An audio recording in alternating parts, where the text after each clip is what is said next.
It's this episode. This freaking episode. I love this episode. It was a freaking good episode. I don't see who would hate it.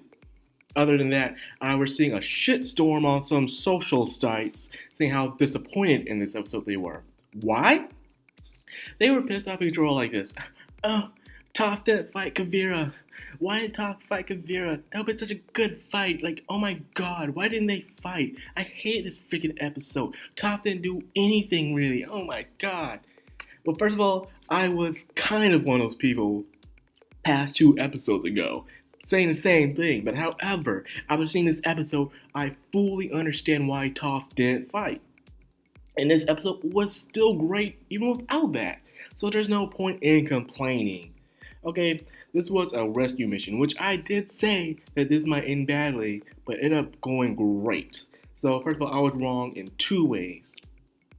First of all, let's start off with the reason why Toph did not fight. And you all pretty much know why. Even those who did see it, they still complain, but this is why. In the last Avatar series, the adults tried to fight, but they lost. They were not ready enough, they weren't strong enough, it wasn't really their fight. For truly bring change, you must bring in someone with a new opinion and a new point of view on life. The children. Well, just like in the last Avatar, it was the children that saved the world and not the adults. Toph is an adult now, so she cannot save the world. She left it to the children.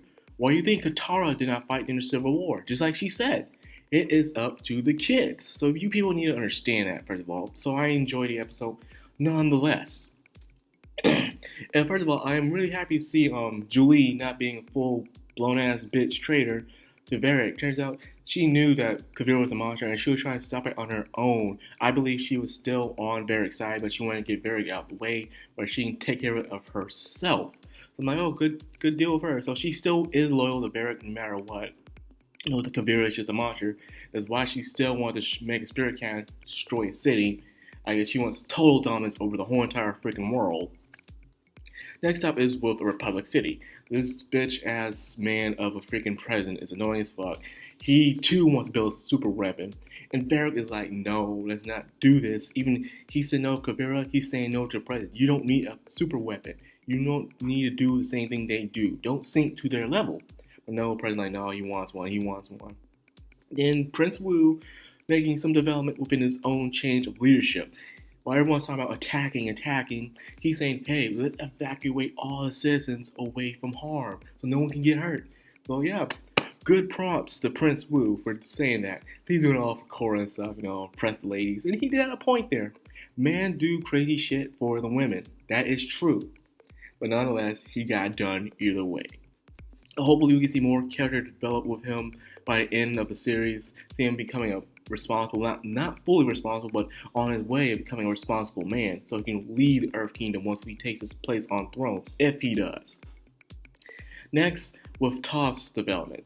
Toph's development turns out she had a rocky edge. She was not a good mother, and turns out she married twice. Okay, Lynn's dad. She did mention Lynn's dad, and it turns out, if you don't know who Lynn's dad is, you can also read the Avatar comic. I believe it is the 4th segment in it. And that comic actually tells about Lynn's dad, actually. So if you want to know more about Lynn's dad and their relationship, you can read that comic book from Dark Horse Studios. Next was that she was pretty much kind of cold-hearted, back off. She didn't really act like she didn't care. And so Lynn just let it all out. And it's true, Lynn does like to keep things inside. She's the only person who doesn't like to move on. Because when she was having her spat with Sue, she wouldn't let things go. And now she's having a spat with Toph, she still doesn't want to let things go. So it turned out everything ended up being a time of forgiveness. That's what this chapter should have been called, forgiveness. Because even though it was a rescue mission, it was all about forgiveness. Opal forgave Bolan. Toph, Lynn, and Sue forgave Toph. And of course, the group forgave Julie for betraying them. So yeah, 3 people were forgiven. Things you need to move on from these things. Don't let them keep up inside. Don't let your hatred control you. That's pretty much what it does. Is that you just need to move on, and life's not full of regret and shit. And you just get off what you have your chest instead of keeping it inside. And that's exactly what happened here.